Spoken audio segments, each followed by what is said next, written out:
Okay, we're recording. The following is the agenda for the regular Borough Council meeting of the Borough of Compton Lakes. Mayor and Council and Municipal Corporation in the County of Passaic. The meeting will begin at 7:30 p.m. on February 14, 2024 in the Municipal Building, 25 Lenox Avenue, Compton Lakes. Consistent with the Open Public Meetings Act, the meeting will be open for public comments and shall be in accordance with the terms and conditions of the Borough's Municipal Code and bylaws. Please stand for flag salute. To the flag of the United States of America and to the republic for which it stands, one nation, under God, indivisible, with liberty and justice for all. Please bless this mayor and council as we deliberate for the best of Compton Lakes.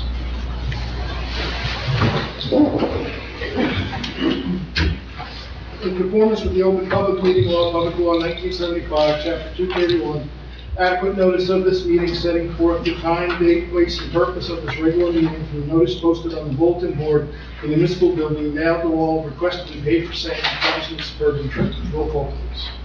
Mayor Sarah. Here. Council President Delon. Here. Councilman Cruz. Excused. Councilwoman Kent. Here. Councilwoman Kilburn. Here. Councilwoman Polidori. Here. Councilman Bennett. Here. With us this evening is our Borough Attorney David Rutenberg and our Borough Administrator Michael Corelli. Okay, thank you. The only update I have is we will be doing, and Liz, help me out with the times and dates for the next meeting for the firemen. It's at 6:30, it's the February 28th. February 28th, and it's going to be across the street. Yes, in the Carnival Center. So we'll be doing honoring the firemen who, when the house exploded, for a ceremony across the street at 6:30. February 28th, our next council meeting before the next council meeting. We'll be handing out some certificates and awards to our firemen. Okay, can I have a motion to open the meeting for public comments? So moved. Councilwoman Polidori? Second. Councilwoman, Kilburg? All in favor? Aye. Yes. Anyone from the public like to address? Please step up.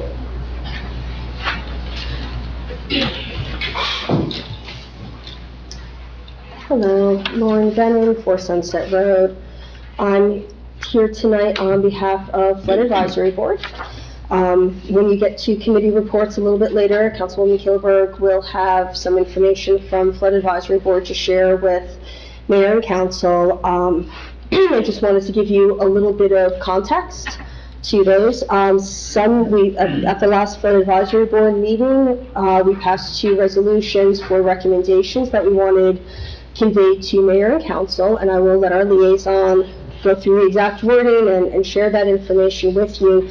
The second one, though, is a bit technical in wording because we are asking and recommending, not asking, we're recommending as your advisory board that the borough reach out to a specialist to look into river restoration, riverbank restoration. These last 2 high water events in December and in January had significant negative impacts on the banks of the Ramapo, just beyond the bend, downstream of the dam, and also on the Pequannock. I think Ron Dunkos might be giving a little more context on the damages along the Pequannock. He's been out there. Trails Committee has not done a full inspection yet. But we have a lot of riverbank erosion, riverbank damage, and we've been talking on and off at Flood Board about the need for a riverbank restoration initiative to be coupled with our stream cleaning. And this is something that we would rather see the correct type of professional brought in, someone who specializes in river restorations, than have more riprap that may or may not make it through the next storm. This is something that I would not want to see the money, time, and effort spent if it's not going to be stabilized in a way that's really sustainable, and that's going to be able to survive repeated flooding.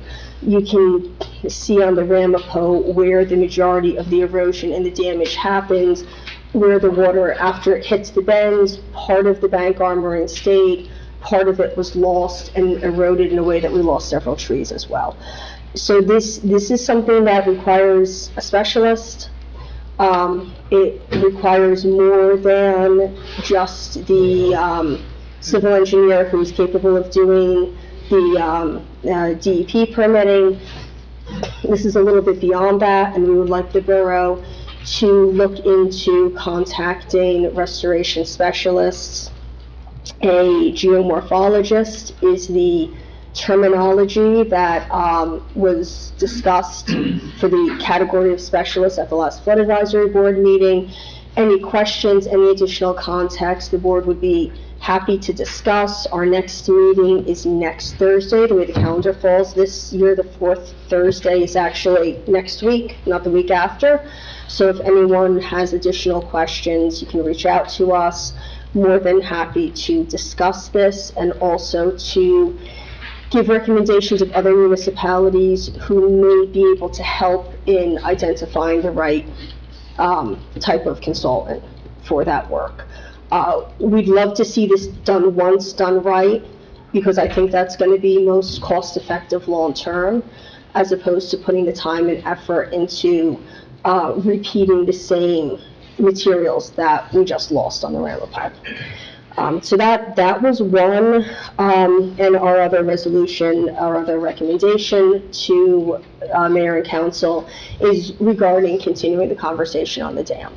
And for that, I just want to thank Mayor Sarah, thank our borough administrator, our current liaison, and our liaison from last year, having the level of responsiveness, the level of conversation, the level of really good, thorough discourse that we've been able to have with all of you about what's going on, how to handle it, how to move forward is much appreciated. I very much appreciate the tone that the borough is taking in approaching issues and concerns and questions about the dam, and I think that we are very much handling this on the right track, so thank you for that. I think that was it on behalf of Flood Board. I have been reaching out to Councilman DeLine and the Borough Administrator from the Trails Committee because we're going to need some help on repairing storm damage. We haven't even been able to do a thorough inspection. There is definitely more than I think volunteers can do right now. We'll do what we can. We're going to have that be an ongoing conversation. That land was acquired through open space. I believe that land was the impetus for our open space committee. So we may need to look at improvement projects, and we may have to look at some cooperation with the county as well to see what we can do. We lost one bridge on the Red Trail.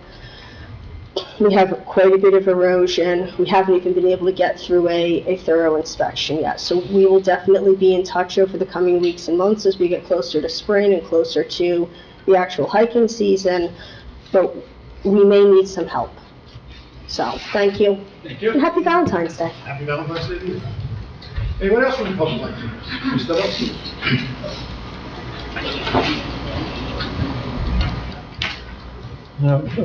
Ron Broncos, Riverdale Boulevard, Ponton Lake.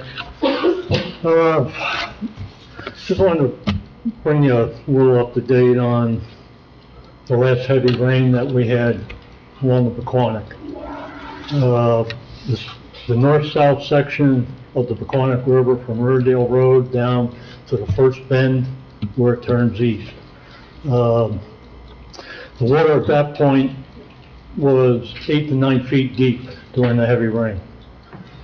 Part of the embankment's gone on the Yellow Trail. The Yellow Trail, if you walk it now, if you weren't looking or if you walked it at night, there's an 8-foot drop off right into the river. Right at that very spot, just before it turns east, there's 7 trees in the water. Most of them right now are locked on an embankment. All 7 trees have the root balls on them. The root balls right now are filled with dirt. So they're kind of anchored to the ground a little bit, but they're all locked together in one clump, all 6 trees. And it could be more, but the water was a little deep when I was looking at it. And I can't say any more. The trunks on the trees, I'm going to say, are between 14 and 18 inches. Trees are probably, taking a guess again, maybe 50, 60 foot tall, but all laying horizontal against our embankment, Pompton Lake's embankment.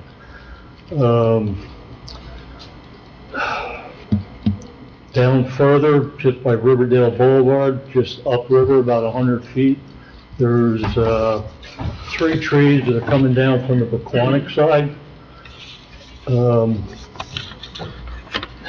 I looked again this morning, they were leaning maybe 60 degrees just off the water. When I checked this morning, one was already in the water. Let me see, a good portion of the Pompton Lakes embankment is gone. A lot of it's washed down river and just washed in the woods a lot further. Let me see what we got here. I don't know, most of the trails in pretty bad shape right now. There's a lot of debris. I haven't been downriver Riverdale Boulevard yet, the water was too high. It's just by looking with a pair of binoculars at the first bend where the shoal was removed on the Pequannock side. There's a lot of trees and debris just piled into the embankment. If any of these trees on Pequannock at the bend, the north, south, east, west part, right on the corner there, once the root balls get washed out, they're probably going to take off and go downriver. They'll probably, maybe, make the first bend where the shoal was. Might even make the second, but they definitely not going to make the third or the fourth. But the trees are just too big, and no, we're going to have to look at that. Otherwise, there's going to be problems. All right, that's it. Thank you. Anyone else in the public like to say? I'm just going to try to adjust that speaker again. Okay. I hear it. Start.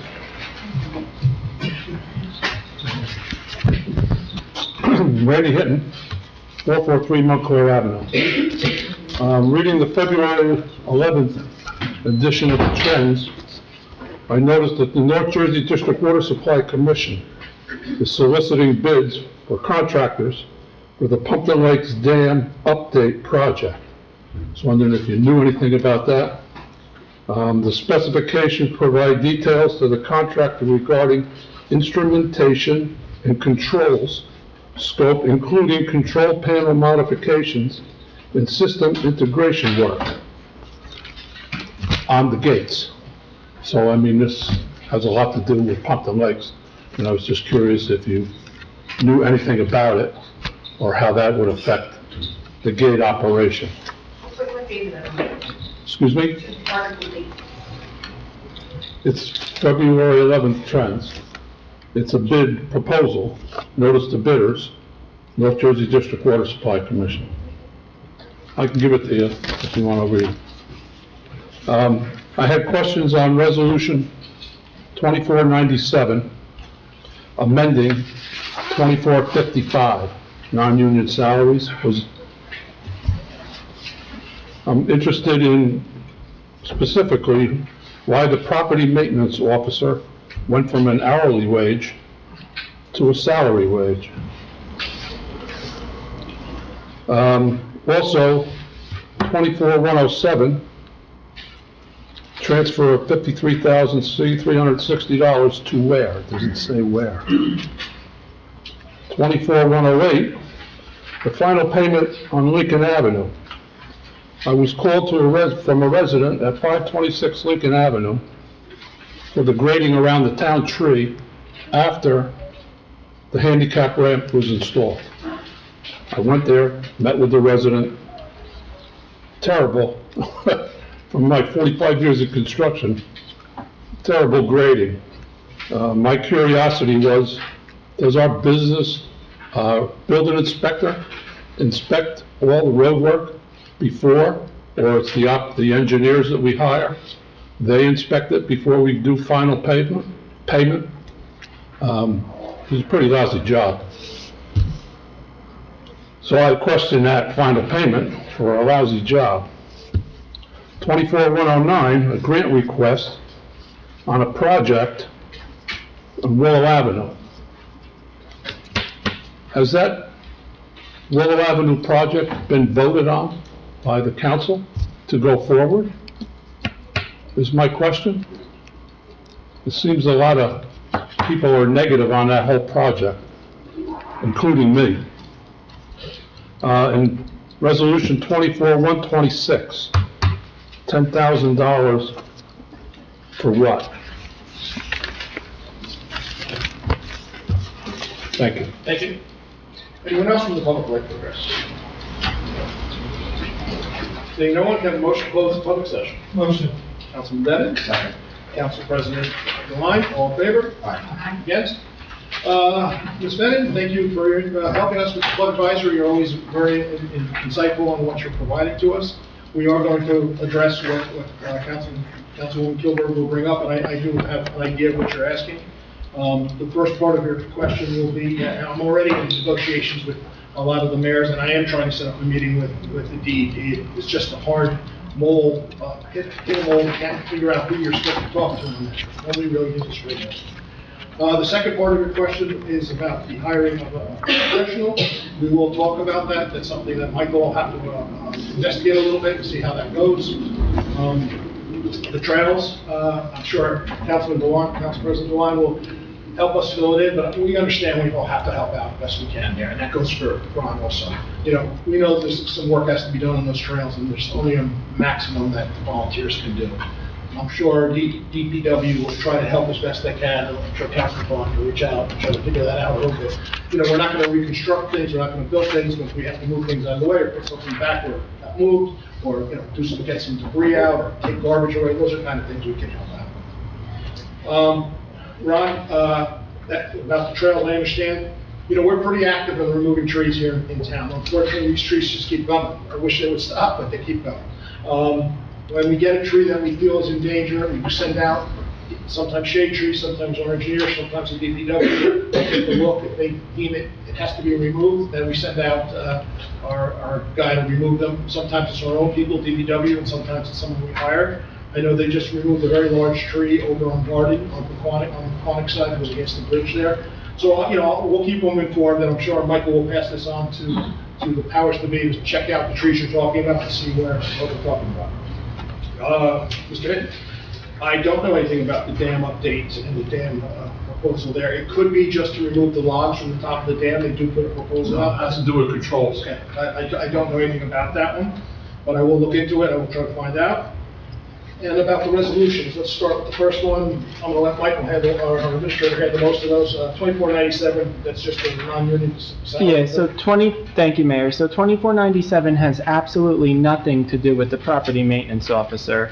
It's to basically bring up our year one summer camp counselor over the minimum wage threshold.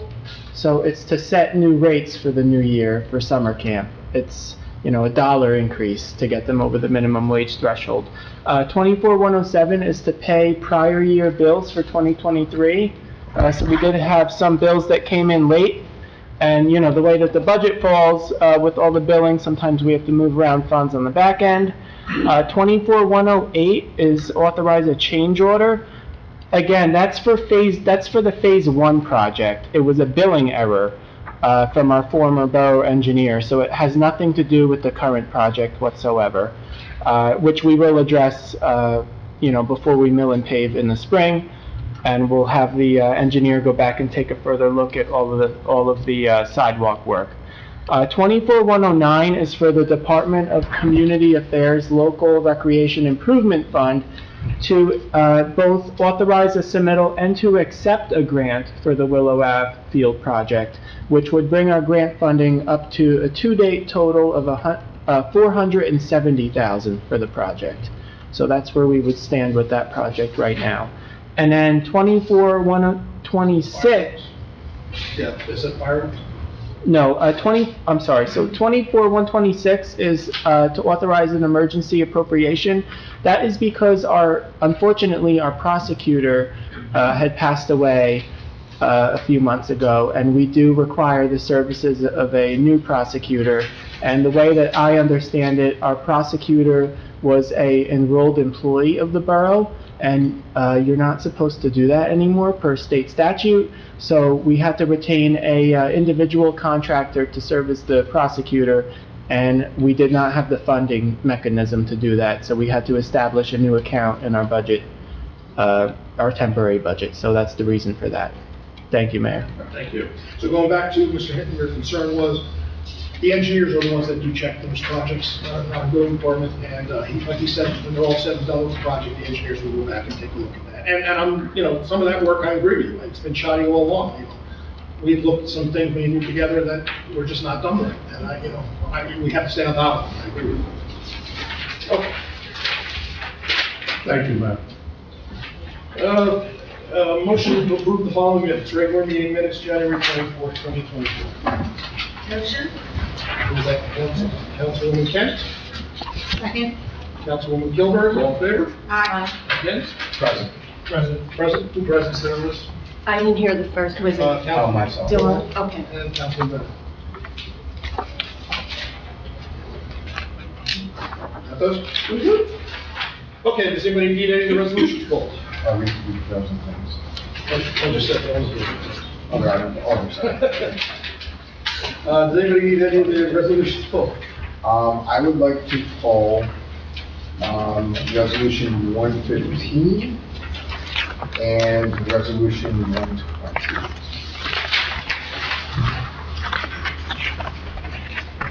That's it? That's it? Okay. Okay. Whereas the mayor and borough council of the borough of Compton Lakes have reviewed the consent agenda consisting of various proposed resolutions, where the mayor and council of the borough of Compton Lakes does desire to remove resolution for individual action from that agenda. Now therefore be it resolved, the following resolutions on the consent agenda are hereby approved. Resolution 24-97 through 24-127, and we're going to pull 24-115 and 24-120. Okay, and I have a motion to approve the resolutions. So moved. Council President Klein. Second. Councilwoman Polidori, all in favor? Against? Okay, 2415. Phone company. What's your concern? Yeah, let's put, I mean, it's not really a concern, but, Do you want me to read the title? Yeah. Okay. Authorizing the issuance of a towing license to JML Inc., DBA J&M Towing. So it's my understanding that you can authorize multiple towing companies to do towing services. Do we only receive the one proposal from this one company? We did. We did, okay. That answers my question. Okay, moving on to 120. You want to read it? Let's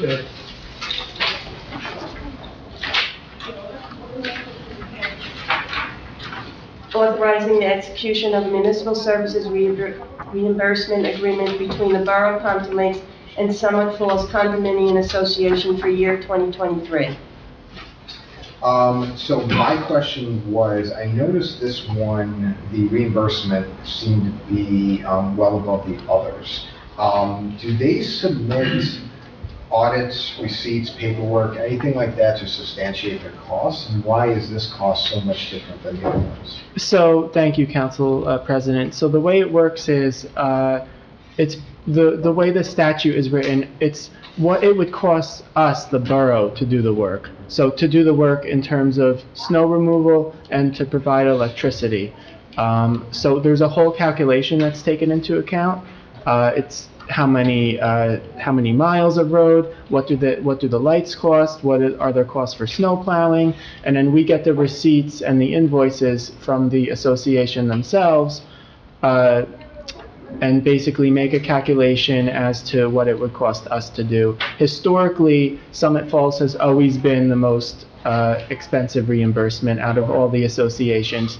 It has to do, again, with how many lights they have, how much plowing has to be done, how much square footage of parking lots there are. It's a whole complex calculation that the CFO does for us. Okay. So it is correct, the calculation. Yeah, it just, like I said, just Yeah. reading through all of them, that one stood out more than the others. Okay, thank You you. good? Okay, let's go those two. Okay, so do you want me to do a roll call? Yeah, roll call. Okay. Councilwoman Kent. Yes. Which one are you doing here? Both of Can them? I do both of Can I them? do both of them? Yeah. Yes. Okay. Okay. Yes. Councilwoman Kilburn. Yes. Councilwoman Polidori. Yes. Councilman Lennon. Yes. And Councilman Deloy. Yes. Okay. Introduction, let's do a second reading. Okay. Ordinance 24-09, these ordinances will be presented for second reading and final adoption on February 28th. An ordinance amending Chapter 7, Section 7-33, mid-block crosswalks of the municipal code of the Borough of Compton Lakes to establish crosswalks. Okay, motion to approve ordinance 2409 for introduction. So Motion, Council President Devine, Councilman Bennett, all in favor? I'm going to do a roll call. Yeah, roll call. Councilwoman Kent. Yes. Councilwoman Kilburn. Yes. Councilwoman Polidori. Yes. Councilman Lennon. Yes. Councilman Deloy. Yes. Ordinance for second reading, final adoption. Ordinances have been advertised and posted on the municipal bulletin board. Ordinance 24-07, calendar year 2024 ordinance to exceed the municipal budget, appropriation limits, and to establish cap bank. Mike, you just want to mention something on this, or you want to say anything? No. No. Motion to open the meeting for public comments on ordinance 24-07. Councilwoman Polidori, Second. Council President Devine, all in favor? Aye. Against, anyone like to address this ordinance? So no one, motion to close the meeting for public comments on ordinance 24-07. So moved. Councilman Devine, Councilman Bennett, all in favor? Aye. Against, motion to approve ordinance 24-07 for final adoption. Motion. Councilman Bennett, Second? Councilwoman Kilburn, roll call please. Councilwoman Kent. Yes. Councilwoman Kilburn. Yes. Councilwoman Polidori. Yes. Councilman Lennon. Yes. Councilman Deloy. Yes. Ordinance 24-08, an ordinance amending Chapter 2 of the revised general ordinances of the Borough of Compton Lakes and amending the order of business of regular council meeting to add a workshop item. Motion to open the meeting for public comments on ordinance 24-08. So moved. Council President Devine, Second? Councilwoman Polidori, all in favor? Aye. Against? Anyone from the public like to address just this ordinance? Please step up. Randy Hinton, 443 Montclair Avenue. I know that this was posted in the hallway, correct? This ordinance? Yes. Right. But for me, that I didn't get to read it, and for the public that is watching this, how is that workshop item going to be structured? Are we going to start the meeting a half hour earlier? How are you going to, how are you going to do this? Different ways, but right now, how do we, Mike? Thank you. So the way that it's going to work moving forward is it's going to be within the agenda. So it's going to be after the professional reports within the agenda. And the governing body members, should they wish to bring forth any new topic for discussion, they would notify me in advance. That way I'm able to provide all of the backup documents. That way we could have a well-informed discussion as to whatever topic it may be. Now, is this a topic that's just brought up by the mayor and council, or can topics be brought up by the public to this workshop? Mayor and Council. So if the public has a topic they would like to discuss, they have to give it No, that to, would be brought up in open session. it would be what? Brought up in open session. All right, so then it wouldn't be, it would be restricted to 5 minutes again, and so it wouldn't be a discussion among. Okay, thank you. Thank you. Anybody else from the public? No? Okay, motion to close the meeting, for public comments on ordinance 24-08. So moved. Council President Devine, Second? Councilwoman Gilbert, all in favor? Aye. Against? Motion to approve ordinance 24-08 for final adoption. So moved. Council President Devine, Second? Councilwoman Polidori, roll call please. Councilwoman Kent. Yes. Councilwoman Kilburn. Yes. Councilwoman Polidori. Yes. Councilman Lennon. Yes. Councilman Deloy. Yes. Okay, thank you. Under my report, I have a couple of motions, I'll start with them. Motion by the mayor with the advice and consent of council to accept the resignation of Jerry Luciani as their alternate two, and can I do all these together? Because they're all the same person. Okay.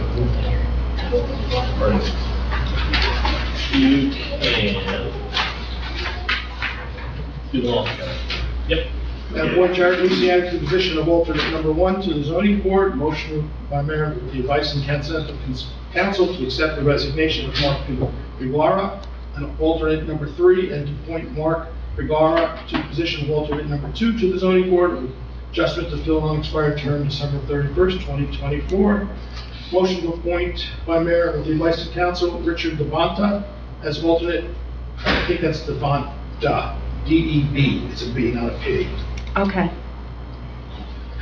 As alternate number 3 to the zoning board of adjustment to fill an unexpired term to December 31st, 2024. I also have another motion that was put in late. I would like to nominate Dan Black to the environmental committee as a member. So can I have a motion for all of that? Motion.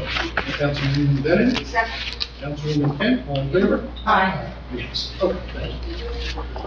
Okay, under my report, let's see.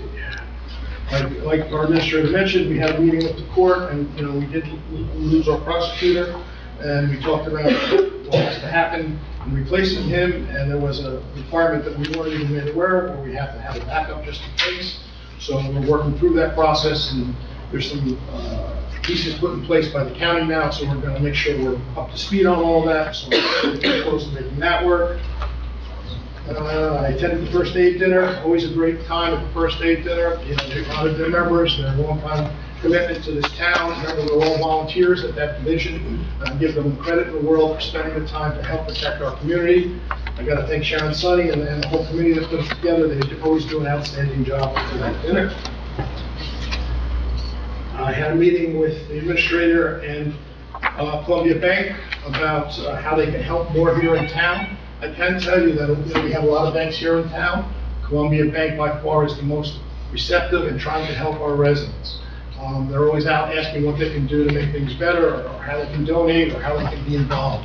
When we have gatherings, you know, the river cleanup, they bring a team, and Compton, they bring a team. So, you know, I wish every bank in town was as fortunate as Columbia Bank, that really does a nice job for us. And because of that, they do have our bank accounts, because they do spend a lot of time here in this community. We had a meeting again about the Dawes Highway Bridge. Unfortunately, that information, even though we tried to push hard to have that raised and made it a little wider so more water would flow underneath that, the county and their engineers and our expert also, who we've hired, agree that they really can't make that change to make it work. It won't work, and you really have to make the bridge much, much higher and much, much wider to stop the flooding. So we all agreed they can move forward with what they're proposing. We were hoping we could get a little more water to flow underneath there. We're also hoping that they're gonna put some openings in the side of the bridge to let some water flow through it easier, so it doesn't just hit like a wave as it comes through. That is something they're going to look into.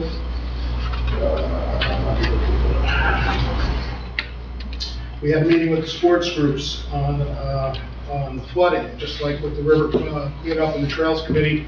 You know, they got hit pretty hard too, and they need a lot of help. Usually they try to take it among themselves to fix it. We've determined that we can help them as best we can, again, offering our DPW if they can.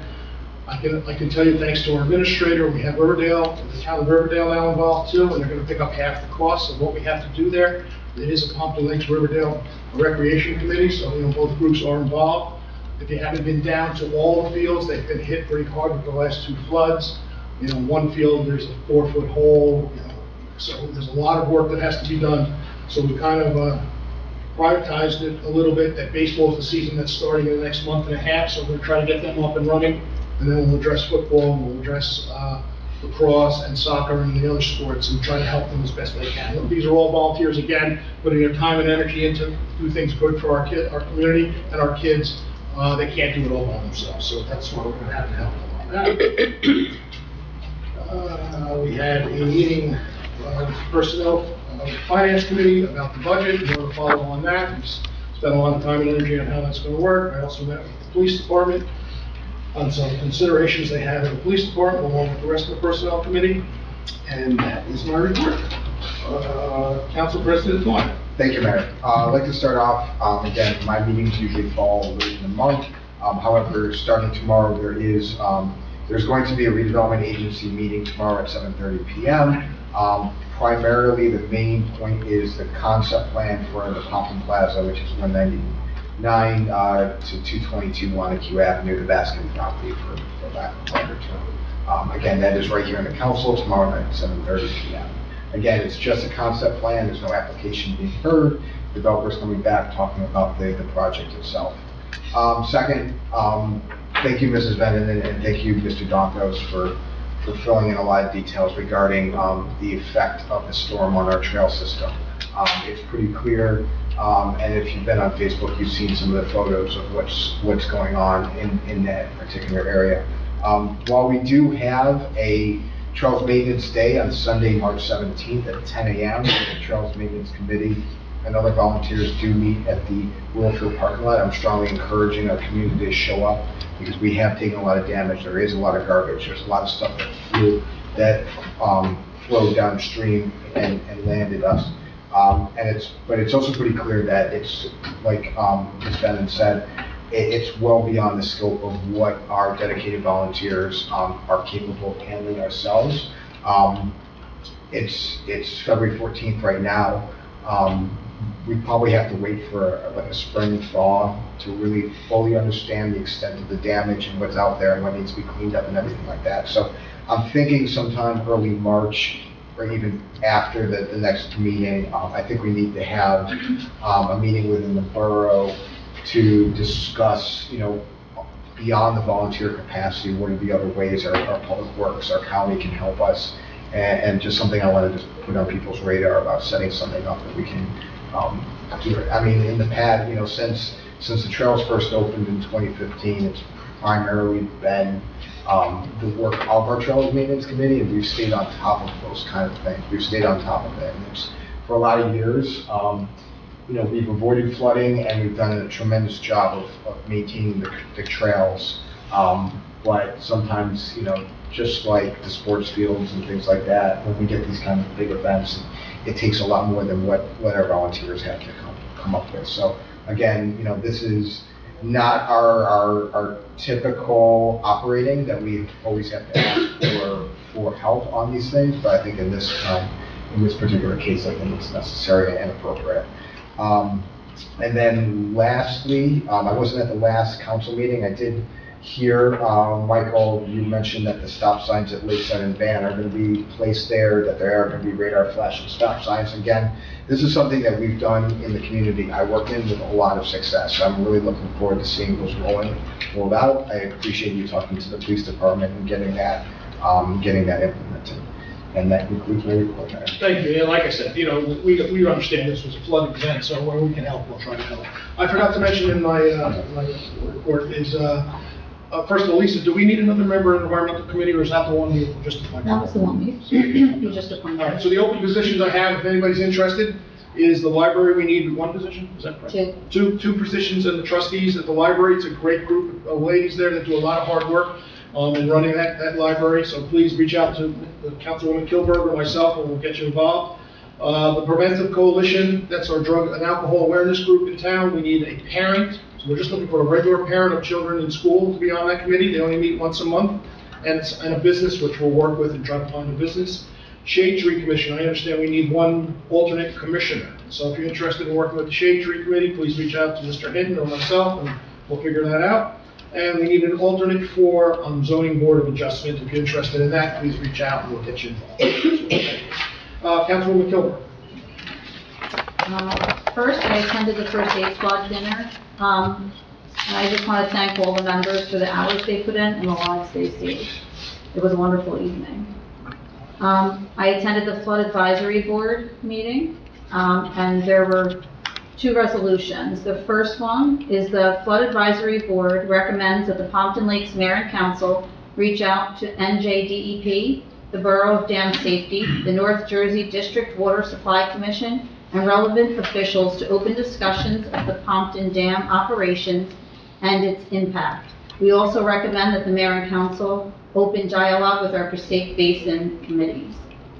Resolution 2. The Flood Advisory Board recommends that the Pompton Lakes Borough contracts with a fluvial geomorphologist that specializes in river restoration work to develop a plan to reestablish and stabilize the riverbanks starting at the Revapco River along Mathis Ave. Also at the meeting, we viewed a partial model of the Wanacue River, and they're just asking that the mayor and council send a thank you note, and I did discuss that with Michael already, and we will be sending that out. Then I attended the Environmental Protection Committee meeting. The Pompton Lakes Masonic Lodge would like to give back to the community by directing their efforts to the revitalization of Wilderness Island Park, keeping with its mission of land conservation.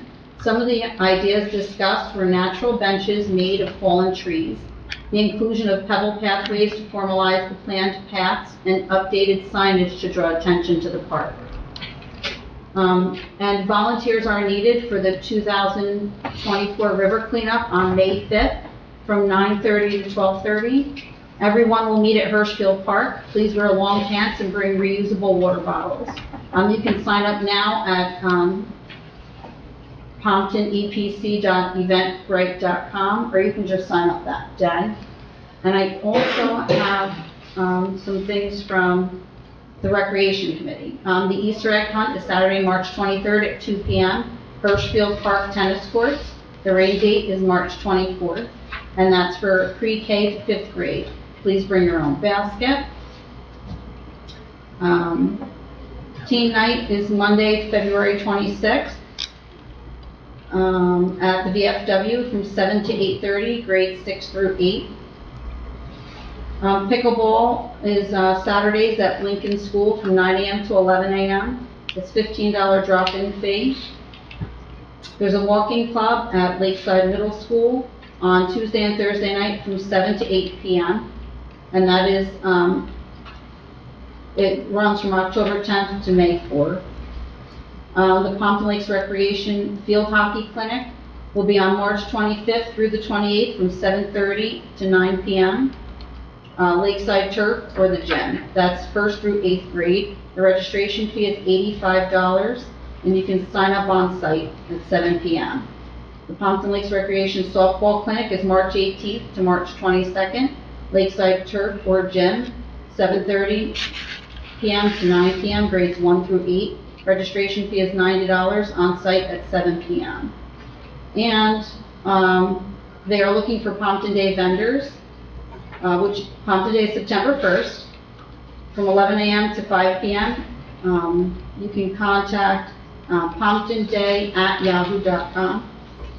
And the Rotary Club is having a beefsteak dinner to honor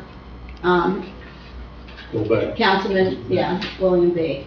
And that is Thursday, May 9th at the Bloomingdale Fire Hall. And the tickets are, you can contact Susan Barone at yahoo.com. I don't see, oh, there's $60 per person. Yeah. And that is beautiful. Thank you. Good first report. So, Michael, let me ask you a question about we don't have any set up in town right now where volunteer groups kind of take over an area where they kind of clean and take care of. Is that something do we have to set up something, or we can just make that happen, or? We could talk more about it. There might be a insurance requirement. That's what I'm thinking. There might be some insurance concerns with that. I don't know if we've done it in the past, but if we can do it, we'll try to make it work. And then we did address a couple of those questions about the flood advisory board, which we'll try to work with as best we can, and we're going to get the letter out, so that'll answer at least one of those. So, thank you. Councilwoman Paul Doran. Thank you.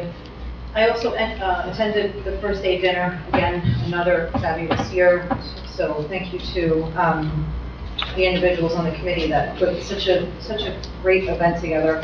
Just a few things I wanted to mention in regards to that dinner. There were a couple of awards given out that night that I think are worthy of being mentioned in public.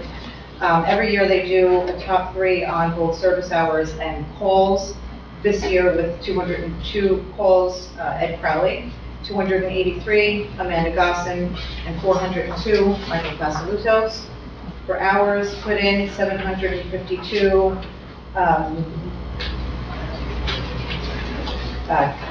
Ken, 1,024, Amanda, and 1,404, again, Michael.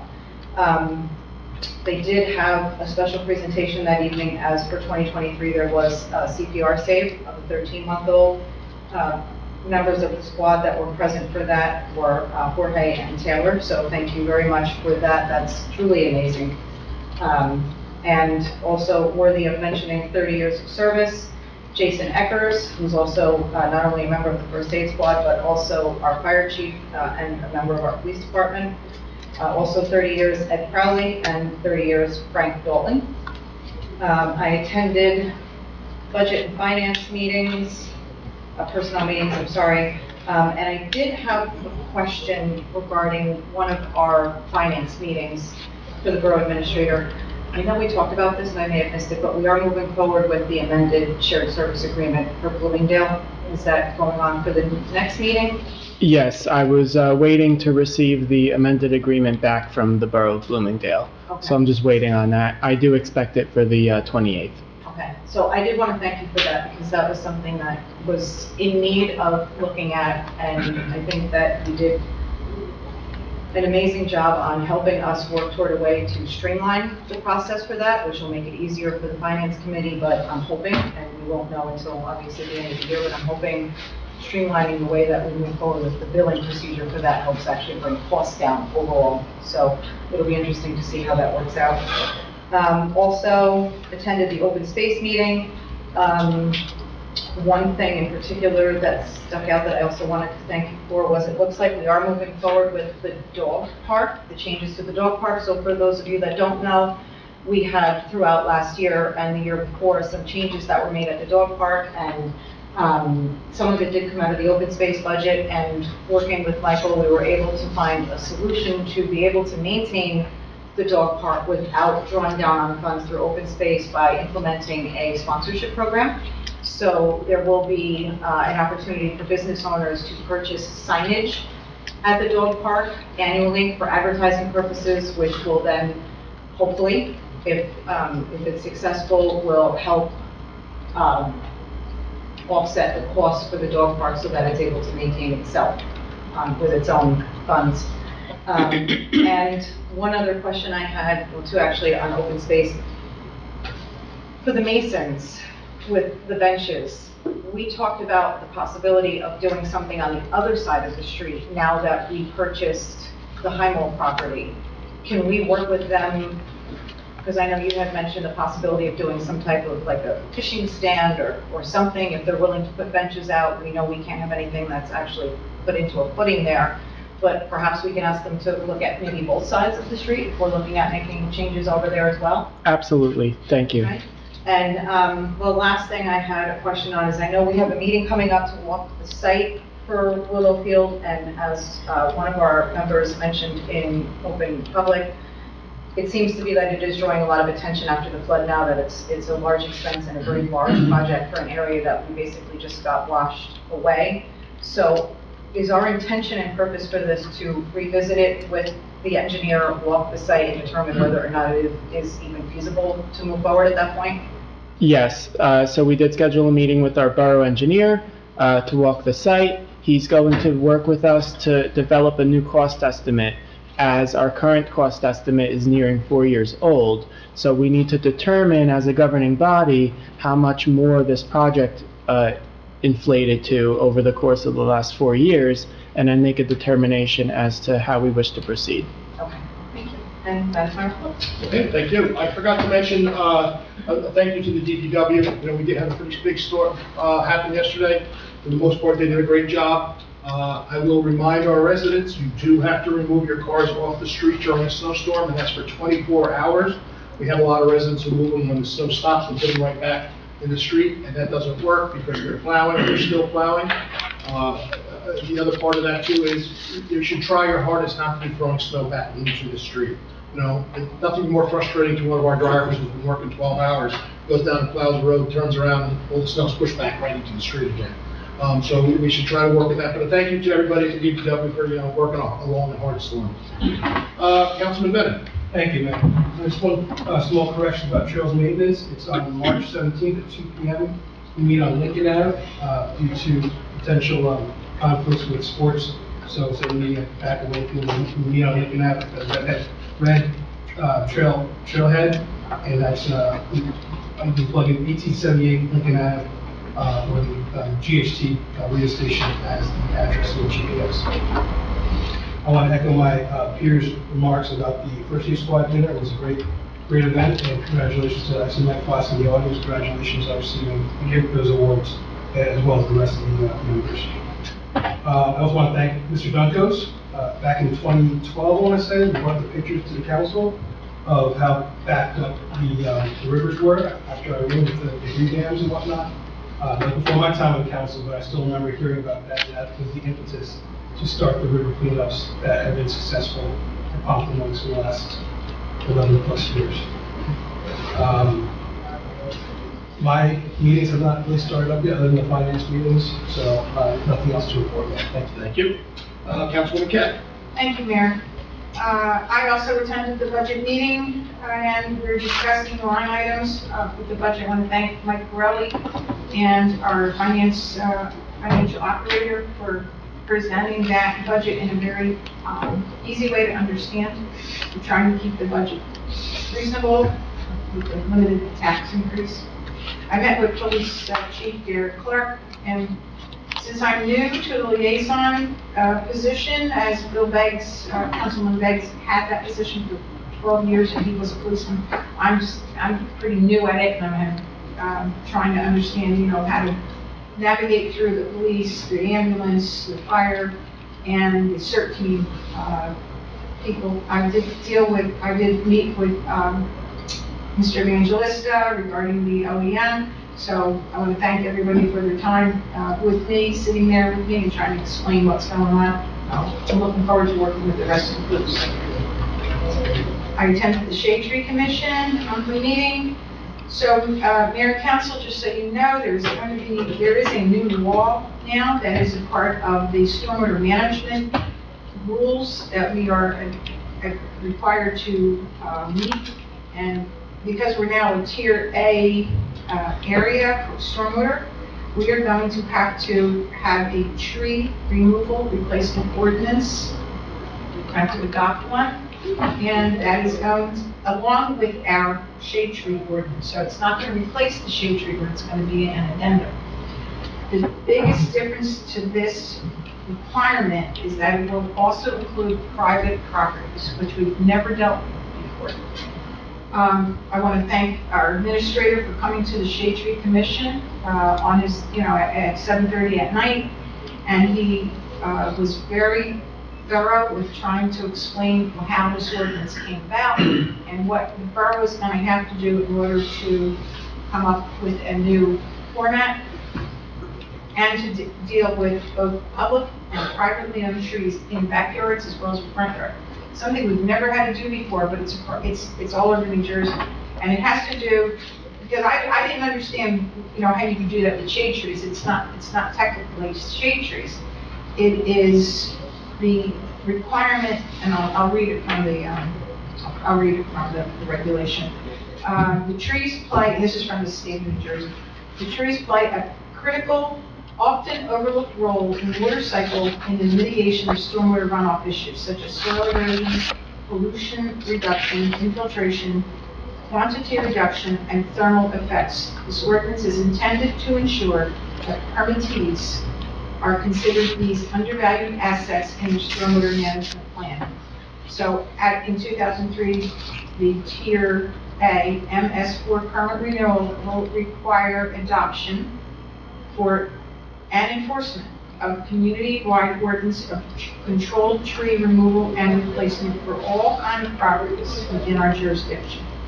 And then it goes on. Michael provided us a copy with a model ordinance from a neighboring town, and the Shade Tree Commission is going to take their time a little bit to try to understand what's going to be with the shade tree and what might be with a new a tree manager that will actually be a paid professional, must be a paid professional in order to do this. Something brand new. We'll talk a little bit more about it once we have a better understanding of how this is going to work. But I do want to thank Michael for coming in. It was, And I just want to jump in. I want the public to understand, this was not a town decision. No. This was a state decision. That's why we're doing this. We have to follow the state regulations. You know, I know some people get a little nervous when they hear private property and we're gonna be looking at their trees on private property, but at the end of the day, this is a state regulation, it's not our doing. Right? But what, but if we don't do it, then we're gonna be fined as a town. So it's something we have to do. But more will come, more to come. We also, on the shade tree, was trying to put in something, a new prettiest shade tree, program, just to get people out and about with, you know, the trees that we do have. And, there will be more details coming next month about that program. I am the mayor's alternate for the open space committee, so I do facilitate the committee meetings. And we talked about the budget for 2024, how much money that the open space budget has. We talked about the creation of a 1, 2, and 5-year plan for proposed projects, a funding source. Councilwoman O'Dory mentioned the dog park, which is a very good idea, and other projects that have been on the back burner for a number of years that we're going to try to address this year, including the Lakeside Park smaller acquisition, dock enhancements, fence and guardrail upgrades, repair and replacement of the Lakeside Park gazebo, and the scheduling of the Herschel Park Phase 1 garage boathouse replacement project and the Littlefield improvement project. Okay, so that's all going to try to figure out how we can get these projects moving, up and running, and paid for. I want to personally thank the DPW crew for, I feel, an outstanding street cleaning and plowing from the storm. They were out there very early in the morning, I could hear them, and people did get to work when they needed to get to work, and that's very important.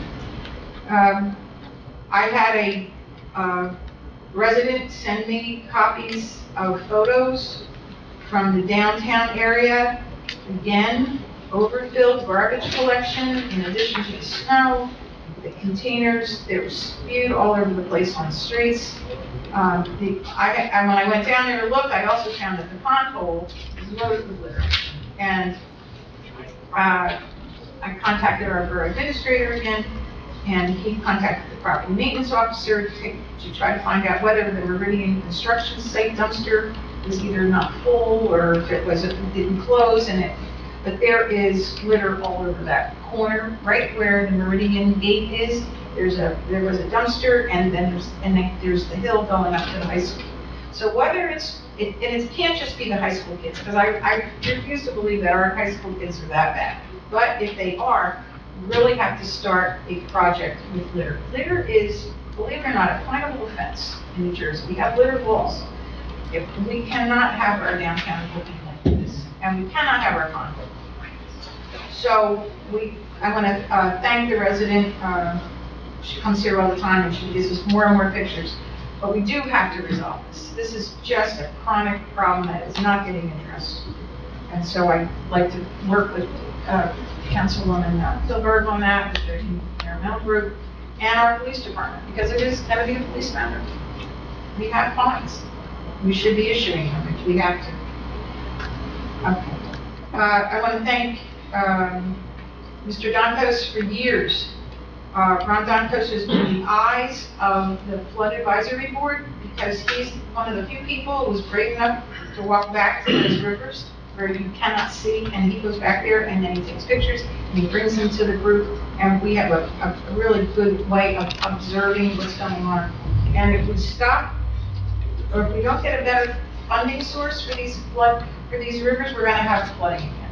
And there's no other way to say it. I feel like we've taken 10 steps backwards. We took so many forward steps, but we're back to where we kind of started. Not exactly where we started, maybe, but we are back to, you know, we've got trails that are in the water. We've lost trees. We're losing more trees. The banks are not stable.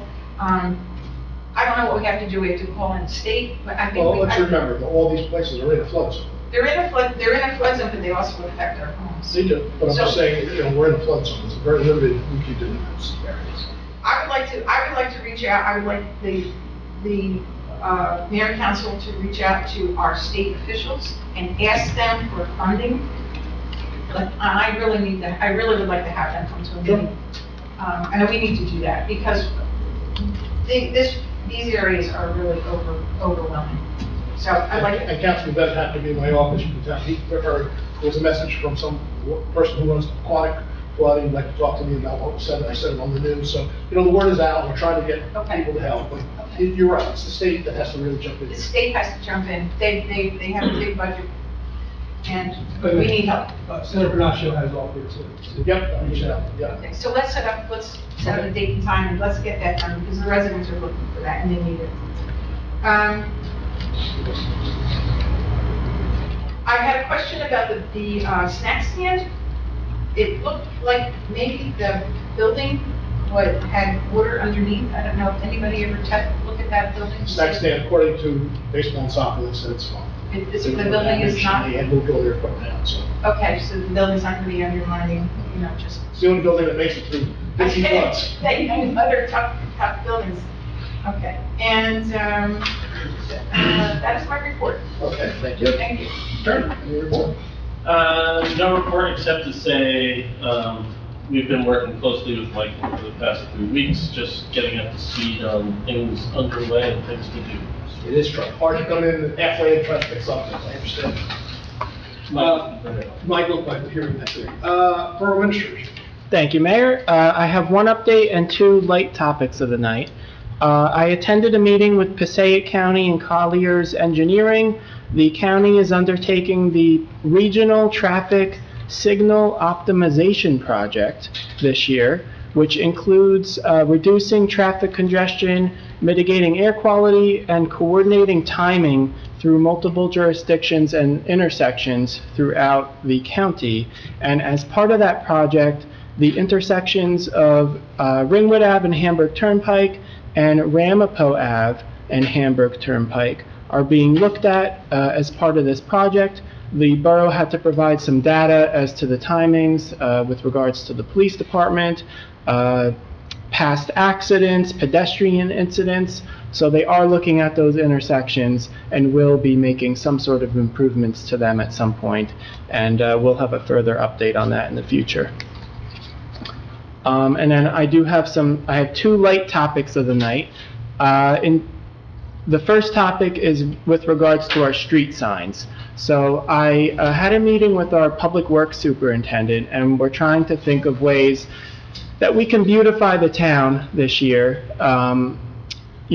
visually appealing efforts to the residents. And one of those is to replace all of our street signs at all the intersections of all of our borough streets. So I had him work up a cost estimate for us and two designs for consideration for this project. And I just wanted to say, before we get into the design, that there are approximately 430 street signs in Pompton Lakes. The total cost to do this would only be $17,000.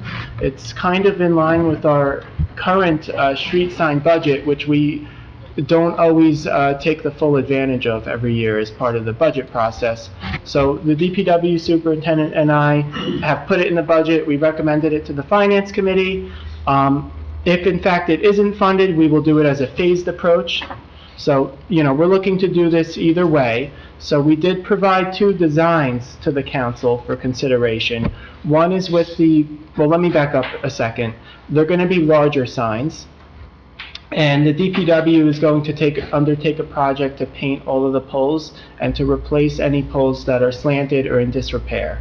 So we're looking to paint all the poles black and replace all the signs. So that's keeping our existing poles, that's what we talked about, right? Yes. Only replacing if needed.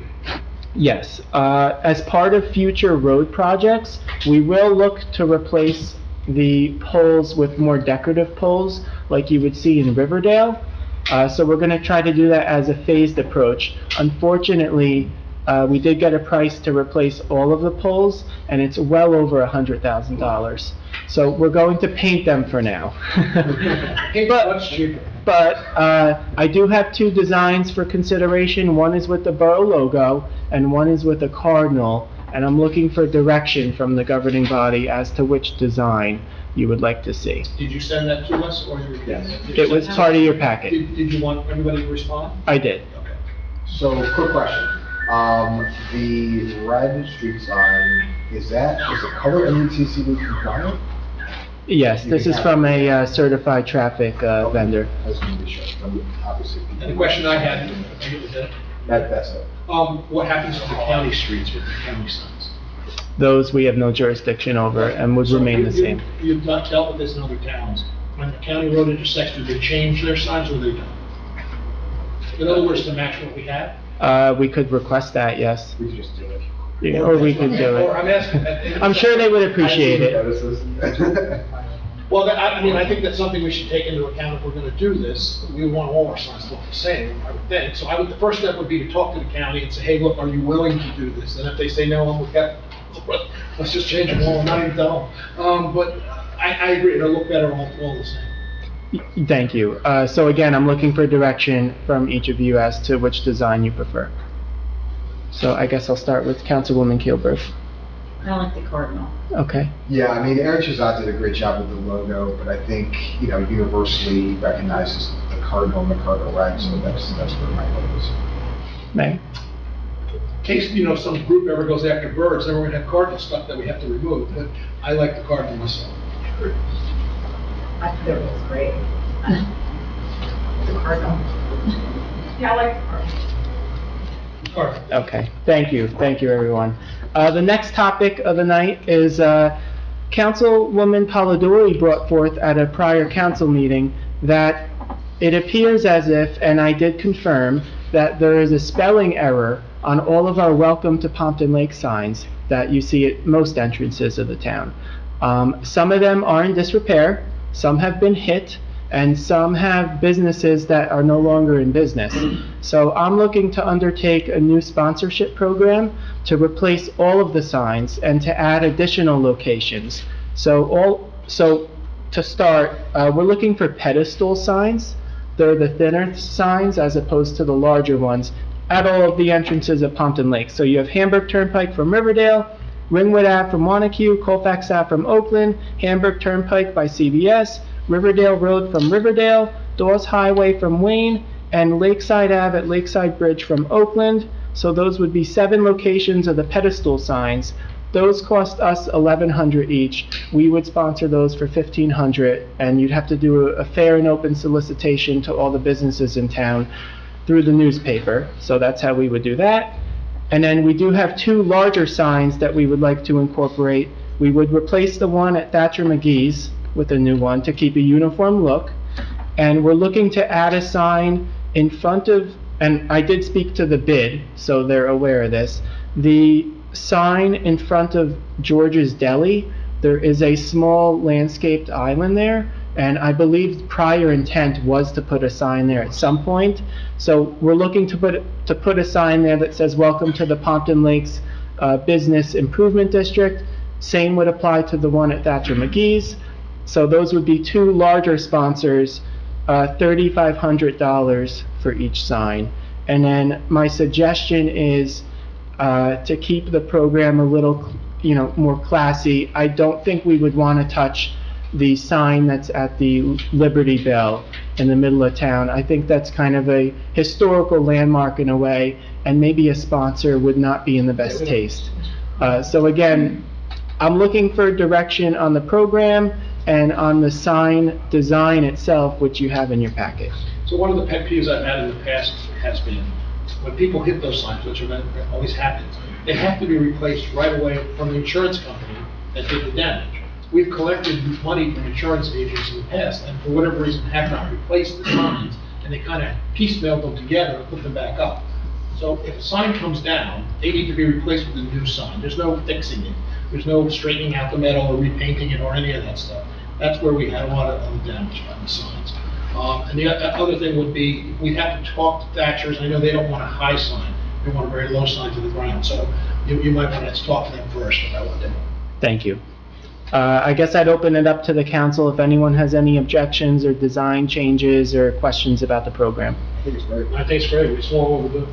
I think it's great, so I just have 2 questions, which I wasn't sure on. The fee, that's annual, like what you're doing with the dog park, or that's a one-time? It's a one-time fee. And is it restricted to brick and mortar, or can it be residents that have businesses that are not necessarily domiciled in town, or that don't have brick and mortar, or some of our community groups, service groups? well, let me put it this way. I've ran into issues in the past, and I want to try to stay away from this, where I've had applications from individuals. So I would say you must be a registered business in Pompton Lakes with your sole address in Pompton Lakes. And I would advise against any nonprofit groups, just for sake of, I don't know. I would give priority to businesses first. The other question I have with that then is, it's a one-time fee, the business pays for it, then they go out of business, what happens to that sign? There is a clause in the application that if the business does go out of business, the borough reserves the right to replace the sign With a different- and solicit for a new sponsor. Thank you. That's Okay. all I have. That's all I have. Any questions for the administration? Are the signs wood? Yes. So they're painted wood ones, okay. And just while you're asking that, are they, the signs we have now are pretty large with the posts, but are the signs themselves the same size? We'll have new pedestal signs, so they're a little thinner and a little taller, but the ones that are like at Thatcher McGee's would be the same. Any questions for the administration? No? Okay. Have a motion to open the meeting for public comments. Councilwoman Caldori, Second. Councilwoman Kent, all in favor? Aye. Against? Anyone from the public like to address? Please step up. Good evening, Mayor and Council. Al Evangelista, Ringwood Court, Pompton Lakes. I wasn't going to say anything until my favorite topic came up, signs. Just a couple suggestions, if I may, for the council. Red is not a good color on any sign.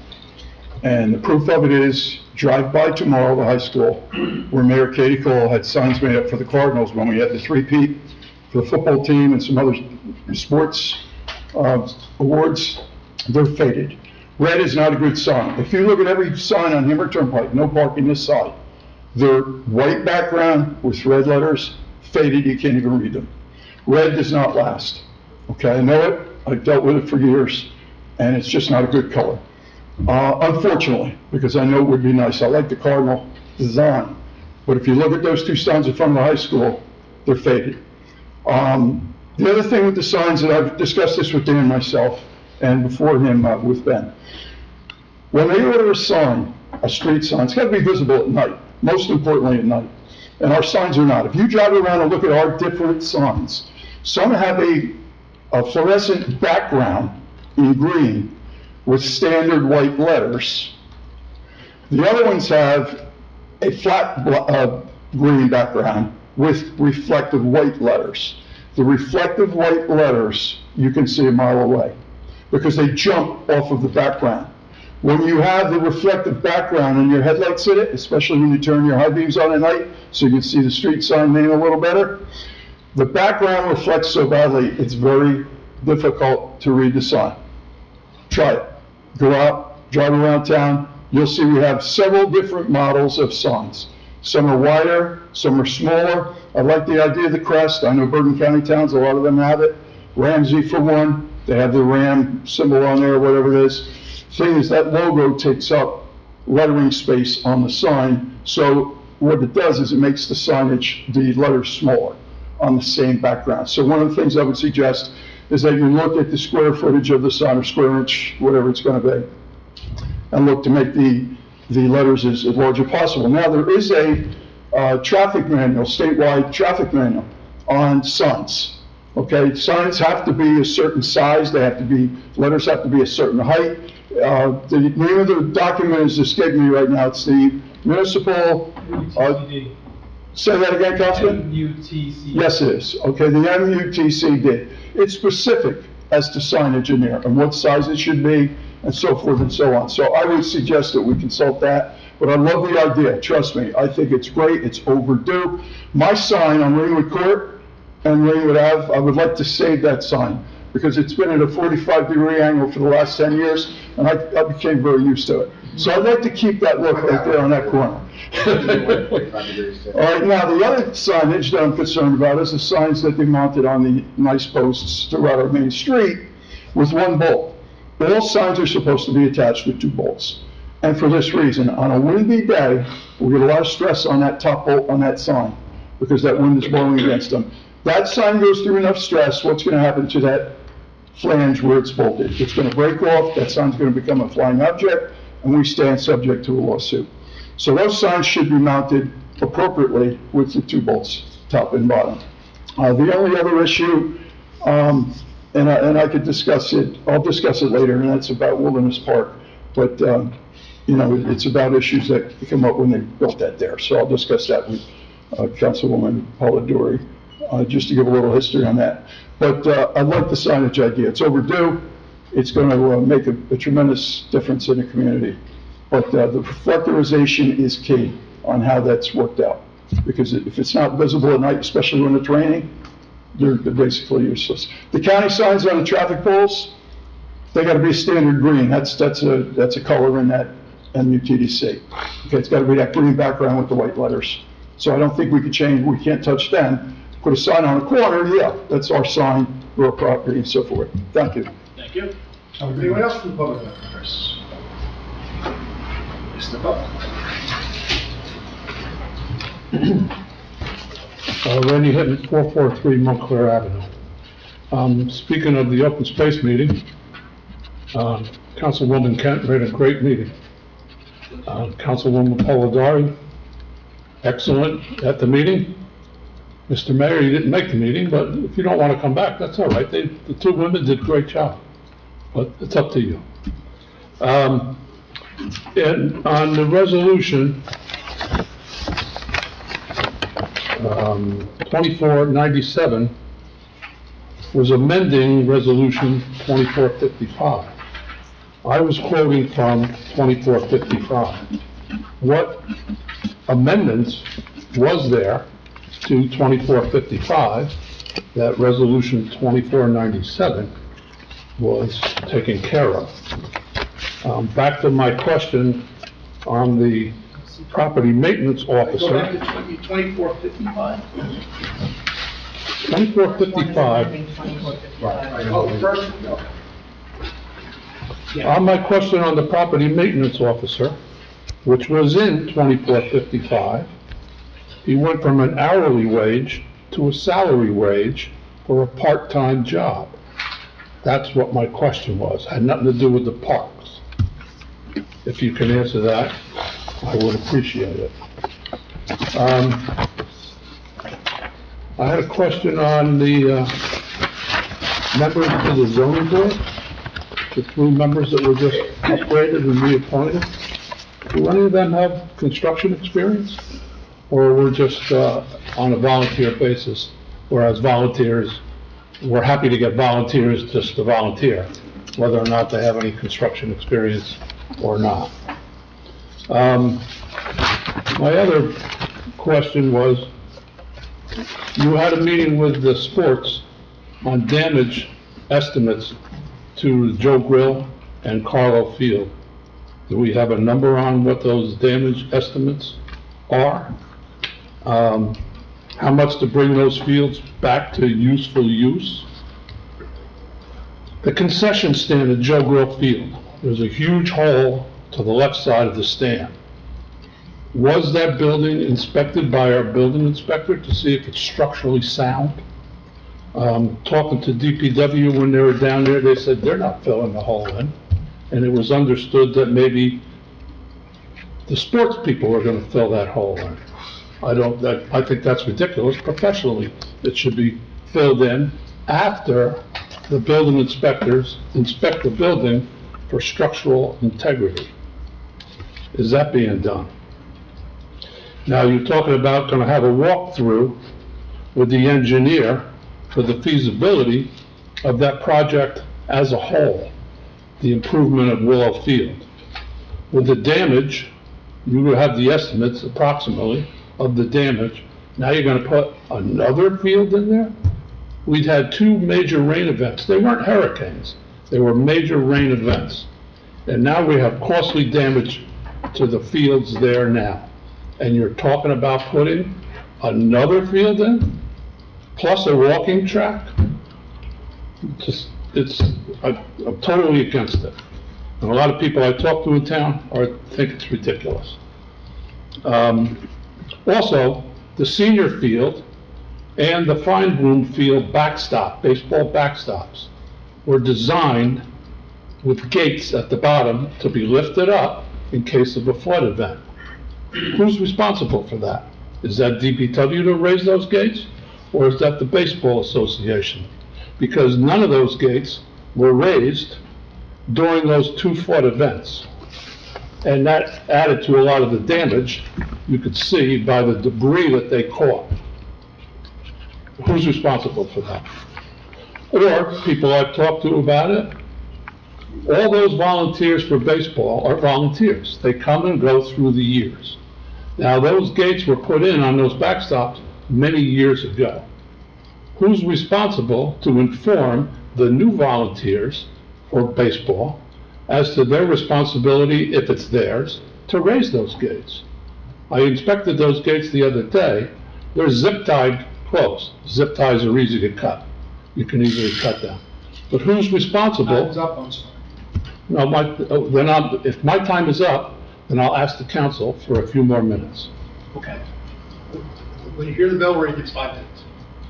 Okay, if I ask the council, can I have a few more minutes? You can ask the council, but it would be fair that everyone would be asked. We're trying to keep our meetings to a minimum, but you can ask the council. Would you like to hear more, Lisa? Yes, I'll start with you. Yes.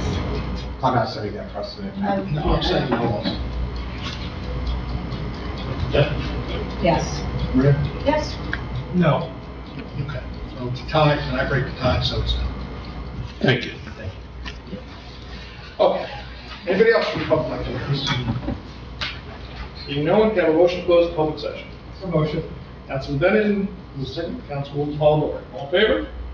Aye. All against. Okay. Al, I agree with you on the signs. I'm sure Administrator has looked into all these things about reflecting and all that and the requirements from the state. I don't think the sign is red. I think just the bird head is going to be red, correct?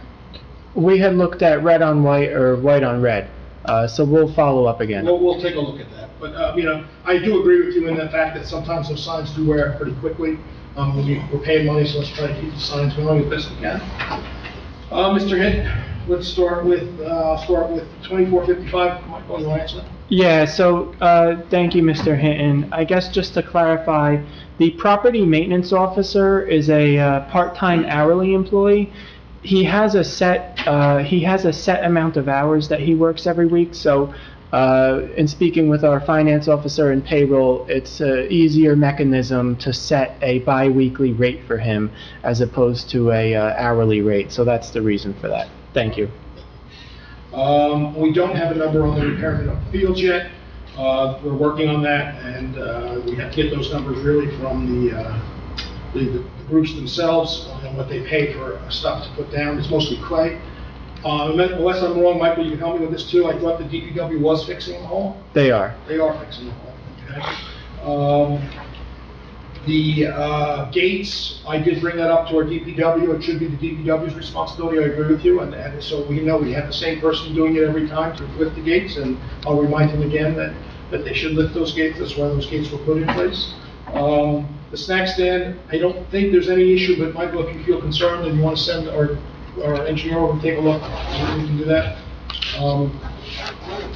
What else we got? Zoning board, they are mostly volunteers. I can't speak to anyone who has experience in construction, except the last one we just put on, I think his last name was Devontae.